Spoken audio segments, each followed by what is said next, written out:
नमस्कार।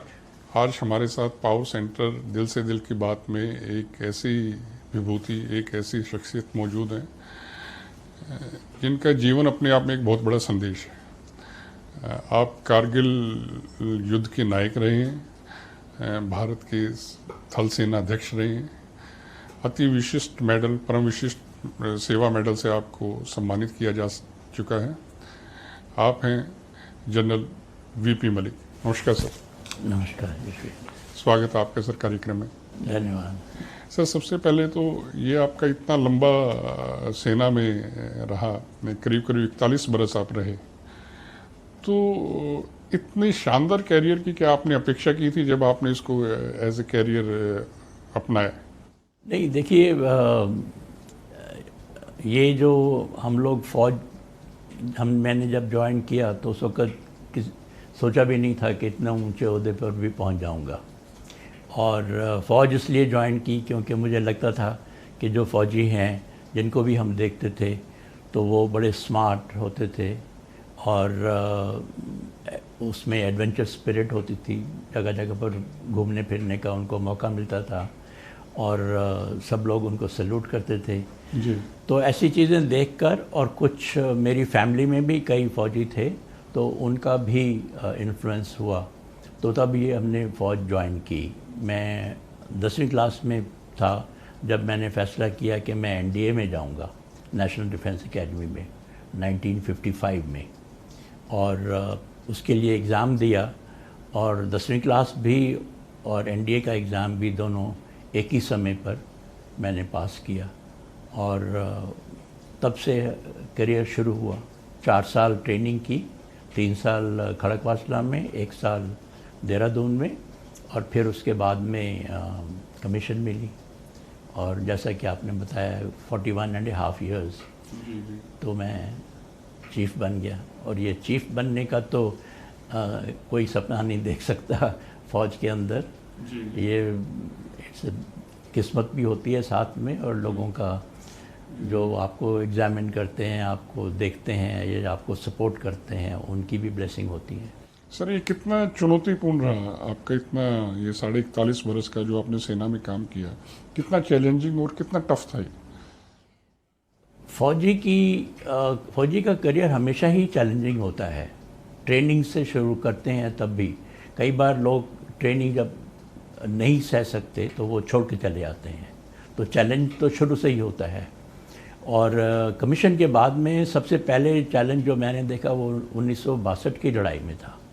मेरी पलटन, उस वक़्त मैं कैप्टन था, जब हम लद्दाख में गए और वहाँ पर हमको आमने सामने तो चाइनीज़ के साथ में ऐसा नहीं हुआ कोई मौका, लेकिन पेट्रोलिंग काफ़ी की उस एरिया में और जगह जगह के ऊपर बंकर खोदने पड़े अपनी डिफेंसेस लगाने के लिए। तो that was the first big challenge as a young captain. और फिर बाद में जगह जगह के ऊपर जैसे ही आप ओहदा नेक्स्ट रैंक मिलता है तो चैलेंजेस भी फिर उसके मुताबिक बढ़ जाते हैं, रिस्पॉन्सिबिलिटी भी बढ़ जाती है। और 1971 की लड़ाई में मेरी पलटन चाइना बॉर्डर के ऊपर थी, क्योंकि उस वक्त चाइनीज़ भी कुछ शोर मचा रहे थे, तो वहाँ पर भी हमने 3-4 महीने काटे बुमला एरिया में, जो कामिंग सेक्टर में है। तो वो भी एक बड़ा चैलेंज था लोगों को, अपनी पलटन के कंपनी को वहाँ पर लगा के रखना। और 1999 में तो आपने जैसे बताया कि कारगिल की लड़ाई में that was a big challenge as well as a responsibility. तो सर, ये देखिए कि आपने करीब करीब ज़्यादातर जो लड़ाइयाँ हैं उनमें प्रत्यक्ष या परोक्ष तौर पे उनमें हिस्सा लिया, चाहे वो 62 की थी, चाहे 65 की थी, चाहे 1971 की थी और कारगिल की थी।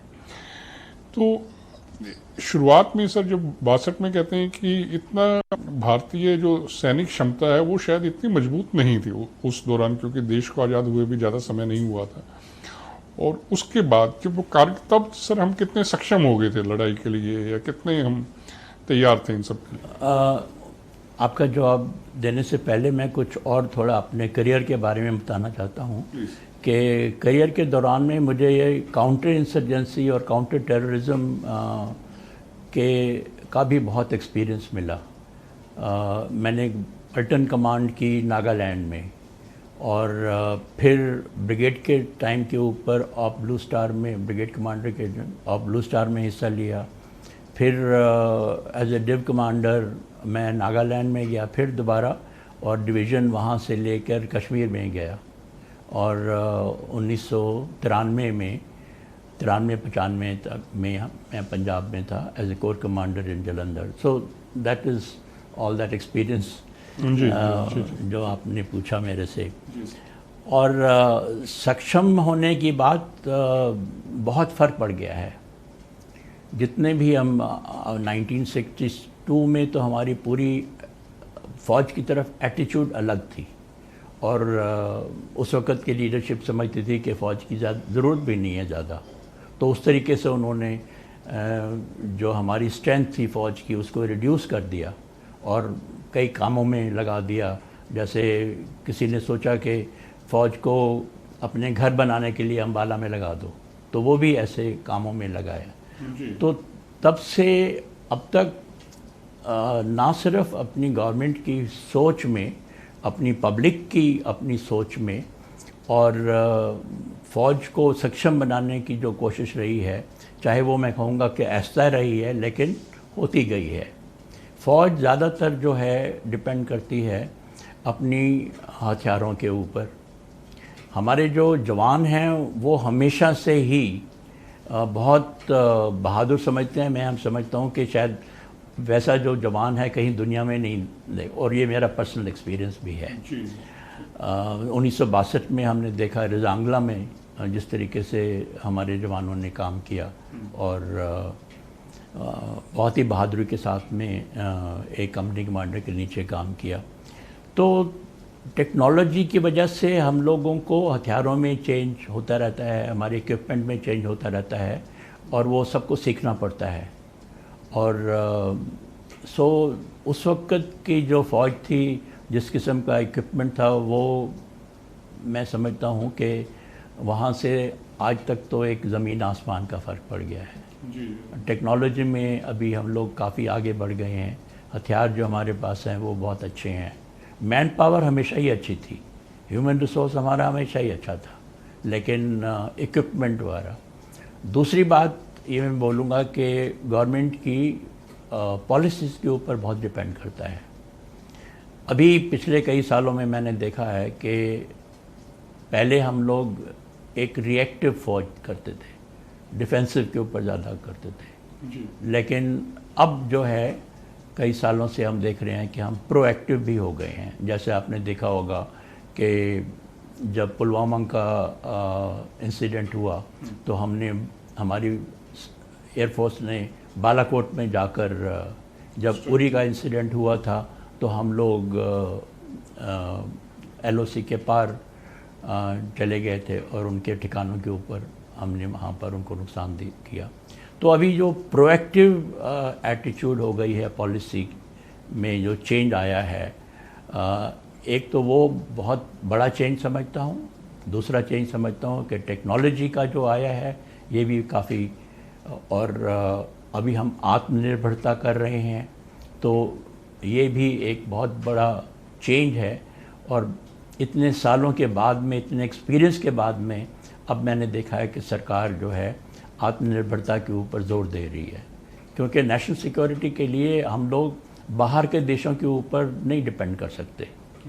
और ये मेरा पर्सनल एक्सपीरियंस भी रहा है 1999 ऑपरेशन विजय के टाइम के ऊपर।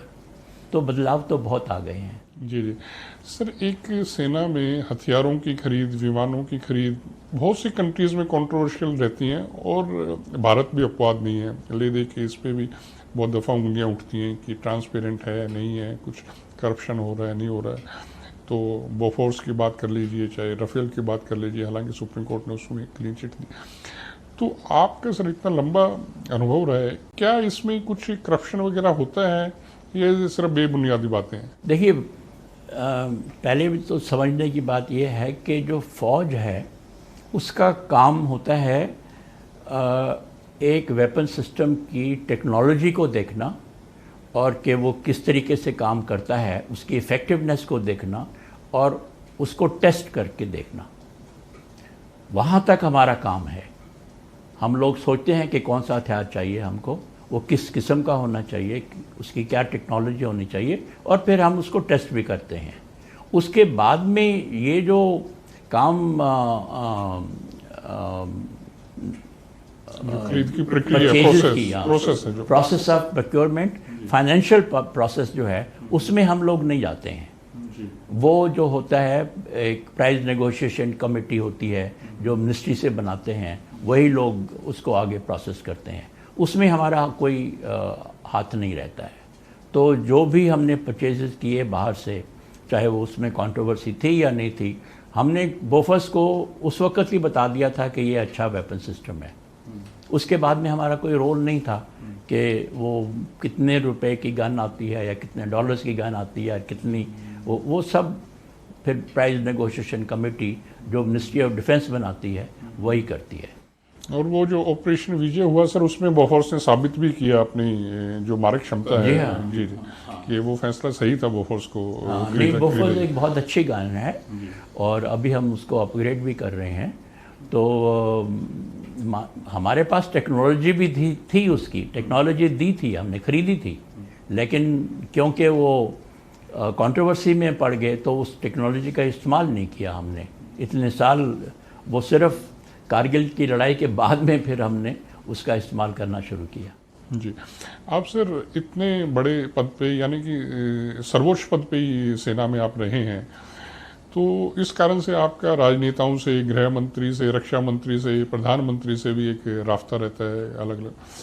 तो सेना में क्या आपको लगता है कि कभी कोई सियासी दखलंदाजी भी किसी किस्म की होती है या प्योरली मेरिट पे ही चीज़ें होती हैं? नहीं, मेरे ख्याल में तो कम से कम होती है। मैं ये नहीं कहूँगा कि बिल्कुल ही नहीं होती है, एक दो केसेस कई हुए हैं ऐसे, लेकिन कम से कम होती है। और ज़्यादा जो हमारा सिलेक्शन होता है वो मेरिट सिस्टम के होता है, ऊपर होता है। लेफ्टिनेंट जनरल रैंक के तक हम लोग, एक अपना बोर्ड होता है आर्मी का, तो उसको पहले सिलेक्ट करते हैं, फिर उसके बाद में वो जाता है पॉलिटिशियंस के बाद में मिनिस्ट्री ऑफ डिफेंस या कैबिनेट कमेटी ऑफ अपॉइंटमेंट में जाता है। तो उससे इंटरफेरेंस जो है हमारी प्रमोशन में, पोस्टिंग में बहुत कम होती है, और वो सही भी है। हमने पहले अपनी तरफ से उसको सिलेक्ट किया किसी को। और दूसरी बात मैं आपको ये बोलूँगा कि लड़ाई के समय के ऊपर मेरा जो अपना एक्सपीरियंस रहा है, ख़ासकर 99 का ऑपरेशन विजय का, कोई हमारे उसमें दखल नहीं देता है। आई वॉज़ लकी कि हमारे टाइम के ऊपर जो प्राइम मिनिस्टर थे अटल बिहारी वाजपेयी, और जो कैबिनेट के, ख़ासकर कैबिनेट कमेटी ऑन सिक्योरिटी के जो हमारे दूसरे मिनिस्टर्स थे, उन्होंने पूरी सपोर्ट दी। और हम लोग उस ऑपरेशन के टाइम के ऊपर कई बार दिन में 2 या 3 बार भी मिलते थे, बातचीत होती थी, ब्रीफ करना एक दूसरे को, कोई चीज़ की ज़रूरत होती तो हम लोग उनको कहते भी थे। तो उस समय मुझे पूरा सहयोग मिला। और मैं ये समझता हूँ कि जब ख़ासकर उस समय जब कोई देश के ऊपर ऐसी घटना होती है, जब उनको सपोर्ट चाहिए, उनको आर्मी का इस्तेमाल करना है, आर्मी, नेवी, एयरफोर्स का, तो जनरली मैंने देखा है कोई भी सरकार हो तो वो सपोर्ट करती है। सर, उस दौरान आपकी 3 प्रमुख लोग थे। एक तो रक्षा मंत्री थे जॉर्ज फर्नांडिस जी, और एक नेशनल सिक्योरिटी एडवाइज़र थे कलाम साहब। नहीं, नेशनल सिक्योरिटी ब्रजेश मिश्रा थे, ब्रजेश मिश्रा, सॉरी। तो लेकिन कलाम साहब का भी वो पोखरन और वो सारा एक उनका रहा। लेकिन मुख्यतः सर 2 लोगों के बारे में लोगों की जानने की बड़ी दिलचस्पी रहेगी। वाजपेयी साहब किस तरह के व्यक्ति थे, उनके साथ किस तरह की आपकी यादें हैं? वाजपेयी साहब के मेरा एक्सपीरियंस बहुत ही अच्छा रहा जी। देखिए, पहले तो वो, मैं कहता हूँ कि वो सुनने में ज़्यादा सुनते थे और बोलते कम थे जी।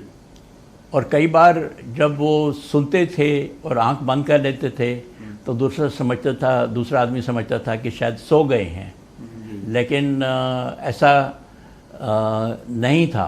जब उन्होंने कोई भी सवाल पूछा तो बड़ा अलर्ट सवाल पूछा। तो ये सबसे उनकी खासियत मैंने देखी। और दूसरा, वो कभी किसी के ऊपर नाराज़ नहीं हुए। बिल्कुल, मैंने कभी नहीं देखा उनको गुस्से में आकर ऐसी कभी भी बात नहीं करते थे, एनकरेज करते थे। मैं आपको एक किस्सा सुनाता हूँ। एक दिन उन्होंने बाहर पब्लिक मीटिंग में बोला कि मैंने फ़ौज को बोला है लाइन ऑफ कंट्रोल या इंटरनेशनल बॉर्डर आप क्रॉस नहीं करना। और ये स्टेटमेंट शायद 1-2 बार उन्होंने बोली। तो जब वो मुझे मिले तो हम लोग मैंने बोला कि सर आप ये बात मत कहिए। और उन्होंने पूछा क्या बात है।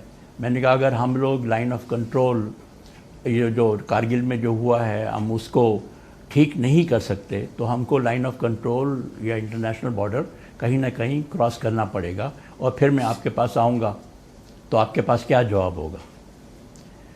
वाजपेयी जी ने कुछ नहीं बोला उस वक़्त, चलते रहे हम लोग। शाम को ब्रजेश मिश्रा को उन्होंने एक टीवी चैनल पे बोला भेजा और उन्होंने बोला कि लाइन ऑफ कंट्रोल या इंटरनेशनल नहीं क्रॉस करना आज के लिए लागू है, कल के बारे में हमको मालूम नहीं। जी। तो होशियारी से उन्होंने उस चीज़ बड़े होशियारी से उन्होंने टेक्टफुली उन्होंने मैसेज भेज दिया पूरी दुनिया को, ना सिर्फ पाकिस्तान को पर बाकियों को भी भेज दिया। तो वाजपेयी साहब समझते थे, बड़ी सपोर्ट देते थे और अपनी तरफ से उन्होंने काफ़ी कोशिश की कि पाकिस्तान के साथ में या चीन के साथ में हमारे रिलेशंस ठीक रहें। लेकिन अंत में जो दोनों देशों ने किया वो तो अभी सबको मालूम है। सर, एक सरकार ने एक योजना लॉन्च की है अग्निवीर के नाम से। तो इस योजना को सर कितना का आप किस नज़र से देखते हैं इसको? देखिए, अग्निवीर की योजना जो बनाई है सरकार ने वो मैं समझता हूँ ख़ास इस वजह से है क्योंकि सरकार इतना फाइनेंसेस हमको दे नहीं पाई है मिनिस्ट्री ऑफ डिफेंस को। और हमारा जो पेंशन का बिल है वो बढ़ता जा रहा है। जो हम पेंशन उस डिफेंस बजट में से देते हैं तो वो काफ़ी बढ़ता जा रहा है। तो उस चीज़ को देखते हुए उन्होंने ये नई स्कीम शुरू की है। अब वो स्कीम तो चालू हो गई है और पहली जो बैच थे वो लोग पलटनों में भी पहुंच गए हैं। लेकिन कई चीज़ों के ऊपर अभी हम लोगों को थोड़ा शक है कि क्या हम उनको वो जो बदलाव हम पलटनों में लाते हैं नाम नमक निशान के ऊपर, लॉयल्टी के ऊपर या उनकी ट्रेनिंग की जो इम्प्रूवमेंट डेडिकेशन जो होती है पलटन की तरफ, क्या वो हम कर पाएंगे या नहीं कर पाएंगे सिर्फ 4 साल के अंदर। और दूसरा ये भी होता है कि अगर 75% को बाहर जाना पड़ा, सिर्फ 25% रेगुलर मिलती है तो वो उसका क्या असर होगा ड्यूरिंग दोज 4 इयर्स जब वो 4 साल इकट्ठे होते हैं। तो मेरा विचार ये है कि थोड़ा एक्सपीरियंस होने के बाद में 5 या 6 साल के बाद में हम लोगों को ये पूरी स्कीम का रिव्यू करना चाहिए और उसके बीच में फ़ौज का भी और बाकी जो पॉलिटिकल अथॉरिटीज़ हैं उनको भी बैठ के देखना चाहिए कि इसके बीच में कुछ और सही करने की ज़रूरत है या नहीं है।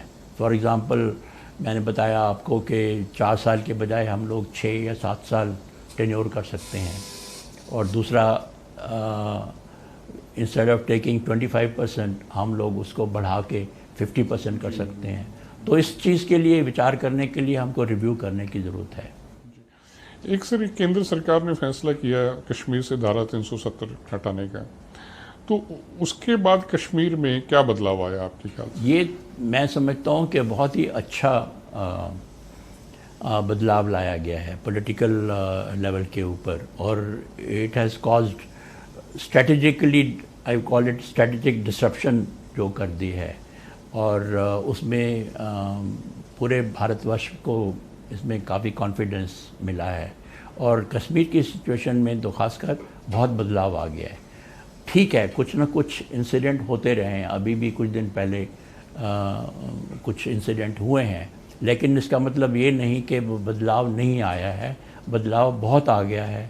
और मैं सोशल मीडिया के ऊपर कई लोगों को फॉलो करता हूँ, तकरीबन हर साल कश्मीर में भी जाता हूँ। तो अभी ख़ासकर यंगर जनरेशन जो है वो अभी इस बदलाव से उनकी एस्पिरेशन बढ़ गई हैं और वो समझते हैं कि हम ठीक जगह के ऊपर हैं, हमको अभी और मौके मिलेंगे। और मेरे विचार में तो ये एक बहुत अच्छी बात है जो strategically it was important and it was also important for the public in Jammu and Kashmir. Sir, आपका इतना लंबा करियर है, नेताओं के साथ भी आपका वास्ता पड़ा है, पाला पड़ा, मैं तो ये कहूँगा। तो कभी आपके मन में राजनीति में जाने का रिटायरमेंट के बाद कभी विचार आया या ऑफर आई, कभी ऐसा मन हुआ? शायद एक और मेरा एक्सपीरियंस था जिसने मुझे मेरी सोच में बदला कि पॉलिटिक्स में नहीं जाना। जी। देखिए, फ़ौज में रहकर हम लोग हमेशा ही ना सिर्फ पॉलिटिशियंस के बीच उनकी पॉलिटिक्स में पढ़ते हैं, ना हम लोगों को उस तरफ विचार करने के भी वो सलाह नहीं देते हैं। तो one of the principle that we follow is that we shall remain apolitical. और मैं समझता हूँ कि हर एक डेमोक्रेसी में हर एक फ़ौज को ए पॉलिटिकल रहना चाहिए, पॉलिटिक्स से दूर रहना चाहिए। उसके बाद में जब रिटायर हुआ तो उसके बाद में कई लोगों ने कोशिश की, लेकिन मेरा अपना उसमें जो अनुभव था, मैं पॉलिटिक्स को समझता हूँ, अच्छी तरीके से समझता हूँ, इसलिए शायद आपने दूरी बना के रखी, इसलिए मैं दूर रहता हूँ। चलिए सर, सर ये बताइए कि जब आपका करीब करीब 41.5 बरस का शानदार कैरियर रहा और अब उसके बाद की सर आपकी लाइफ वो किस तरह की रही सर, बाद का जीवन आपका? वो भी मैं समझता हूँ कि काफ़ी प्रोडक्टिव रहा और वेरी सेटिस्फाइंग रहा, क्योंकि मैंने कुछ ना कुछ काम करते रहने का, फ़ौज छोड़ी तो उसके बाद में नेशनल सिक्योरिटी एडवाइजरी बोर्ड का मेंबर बना, 2 टेन्योर वहाँ पर काटी, एक think tank observer research foundation को उसको रेज़ किया दिल्ली में, बहुत अच्छा काम कर रहे हैं वो अभी। कई मल्टीनेशनल कंपनी में एज एन इंडिपेंडेंट डायरेक्टर उन्होंने मुझे बुलाया, तो कई जगह पर वहाँ पर भी काम करने का मौका मिला।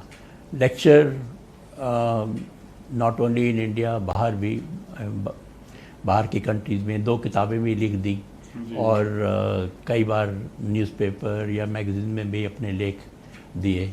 अभी भी कभी कभी जब कोई मौका मिलता है तो मैं अपने विचार लोगों को देता हूँ। तो I think it has been very satisfying and I believe कि कुछ ना कुछ काम करते रहना चाहिए। जी सर, आप 1 नवंबर को 84 बरस के होने वाले हैं। आपको देख के लगता नहीं है कि आप 84 बरस के हो रहे हैं? इतनी चुस्ती फुर्ती तंदुरुस्ती का क्या राज आप? एक तो भगवान की ये देन है सबसे बड़ा, उनको हमको शुक्रिया मैं करता हूँ। और दूसरा कुछ फ़ौज को भी इसके लिए मैं कि उन्होंने जिस तरीके से हमको ग्रूम किया है, जो आते हमारे में डाली हैं, जो काम करने की शक्ति दी है। और तीसरा फैमिली, अगर फैमिली खुश है, आप उनके साथ में खुश हैं, तो सब ठीक रहता है। और कुछ ना कुछ काम करते रहो, वो भी ज़रूरी है।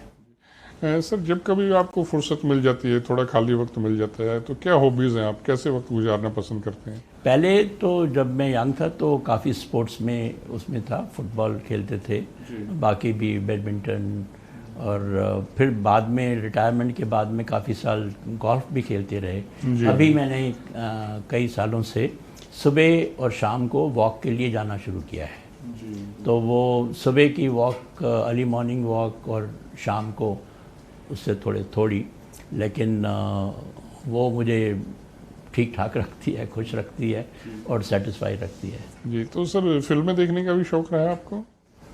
हाँ है, ये मैं नहीं कहूँगा कि रोज़ाना देखते हैं, लेकिन जब मौका मिलता है तो ज़रूर देखते हैं। कोई याद आ रहा आपने आखिरी मूवी कौन सी देखी थी? अभी कुछ दिन पहले हमने वो शाहरुख खान की पिक्चर देखी, जवान। तो नई किस्म की पिक्चर है, ज़्यादा टेक्नोलॉजी उसमें है। तो तो फिल्में आप आमतौर पे थिएटर पे देखना पसंद करते हैं, घर पे देखना पसंद करते नहीं, दोनों जगह। थिएटर में भी कोई अच्छी पिक्चर हो जिससे हम समझते हैं कि उसके सीन वगैरह अच्छे हैं तो वो थिएटर में चले जाते हैं, और नहीं तो कई बार नेटफ्लिक्स या बाकी ऐसे उसके ऊपर देखते हैं, टीवी के ऊपर। हैं? और सर म्यूजिक का और ट्रैवलिंग का या इनका कितना? Travelling, yes, I am fond of travelling. और अगर मैं ज़्यादा ट्रैवल, जब मुझे मौका नहीं मिलता है तो थोड़ा अजीब सा लगता है। आई हैव ट्रैवल्ड बाहर के कंट्रीज़ में, तकरीबन सभी देशों में मैं जा चुका हूँ, सिवाय शायद साउथ अमेरिका के और कुछ parts of south Africa also, पर बाकी काफ़ी मैं जा चुका हूँ। कभी ड्यूटी के ऊपर, कभी कोई मौका किसी ने बुलाया तब। मेरी बेटी यूएसए में रहती है तो वो मौका बहुत मिलता है। और इंडिया में भी मैंने इंडिया का तो कोना कोना जानता हूँ। मैं ट्रैवल किया है, एक्सपीरियंस किया है, and I like to travel. दूसरा सर, आपको कभी कुकिंग का भी शौक रहा है? कभी वक्त मिला, कभी रसोई में भी आप हाथ में? नहीं। और म्यूजिक का सर, गाने सुनना, गजलें सुनना? गाने सुनता हूँ जी जी। और खासकर पुराने गाने। नए गाने थोड़ा अजीब से लगते हैं, पर पुराने जिसमें लिरिक्स अच्छे होते थे और म्यूज़िक भी सॉफ्ट होता था। तो सर, ये थे जनरल वीपी मलिक साहब, जिन्होंने बहुत ही बेबाकी से आमतौर पे हमारे सवालों के जवाब दिए और खुल के अपनी बात कही, दिल से दिल की बात कही। एक व्यक्ति के तौर पे भी हमने जानने की कोशिश करी, इनकी जीवन यात्रा को समझने की कोशिश करी, इनको समझने की कोशिश करी। बहुत बहुत शुक्रिया सर आपका। Thank you.